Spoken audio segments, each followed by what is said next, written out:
என்ன அப்டின்னா, ஒருத்தரோட ரியல் லைஃப்ல நடந்த ஸ்டோரி தான் பார்க்க போறீங்க. வீடியோ வந்து ஃபுல்லா பாருங்க. ஸ்கிப் பண்ணிறாதீங்க. சேனல வந்து புடிச்சிருந்துச்சு அப்டின்னா சப்ஸ்கிரைப் பண்ணிக்கோங்க. என்ன அப்டின்னா மேரேஜே 2 இயர்ஸ் பக்கமா ஆகுது. அவங்க ஃபேஸ் பண்ண ப்ராப்ளம் என்ன அப்டின்னா டவுரி இஷ்யூ தான். ஸோ வீட்ட விட்டு வெளில வந்துடுறாங்க. அவங்க அம்மா வீட்டுக்கு போலாம் அப்டிங்கிற சூழ்நிலையில, அவங்க வந்து இல்ல போலீஸ் ஸ்டேஷன்ல வந்து ஒரு கம்ப்ளைண்ட் ஃபைல் பண்ணிட்டு போயிரலாம் அப்டின்னு சொல்லிட்டு போறாங்க. எழுதுறாங்க. கம்ப்ளைண்ட் எழுதுறாங்க. பாதி வரைக்கும் எழுதுறாங்க.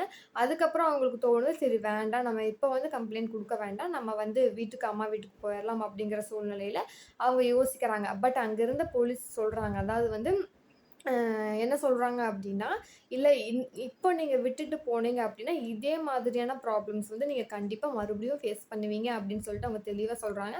அத கேட்காம அவங்க இல்ல வேண்டாம் நான் கம்ப்ளைண்ட் குடுக்கல அப்டின்னு சொல்லிட்டு அவங்க வந்து அவங்க அம்மா வீட்டுக்கு போயிடுறாங்க. அதுக்கப்புறம் அவங்க அப்பா, அம்மா வந்து சமாதானம் பண்ணி திருப்பி கொண்டு வந்து அவங்களோட ஹஸ்பண்ட் வீட்ல விடுறாங்க. விட்டதுக்கப்புறம் என்ன நடந்துச்சு அப்டின்னு சொல்லிட்டு நீங்க வந்து கமெண்ட் பாக்ஸ்ல கமெண்ட் பண்ணுங்க. அதாவது போலீஸ் ஸ்டேஷன்ல சொன்ன மாதிரி அந்த டவுரி இஷ்யூ அவங்க மறுபடியும் ஃபேஸ் பண்ணாங்களா? இல்ல பீஸ்ஃபுல்லா அதாவது எந்த ஒரு பிரஷரும் இல்லாம பீஸ்ஃபுல்லா அவங்களோட லைஃப் வந்து வாழ்ந்திருப்பாங்களா? என்ன அப்படின்னு சொல்லிட்டு நீங்க கமெண்ட் பாக்ஸ்ல கமெண்ட் பண்ணுங்க. அ இந்த மாரி வீடியோ புடிச்சிருந்துச்சுன்னா லைக் பண்ணிக்கோங்க.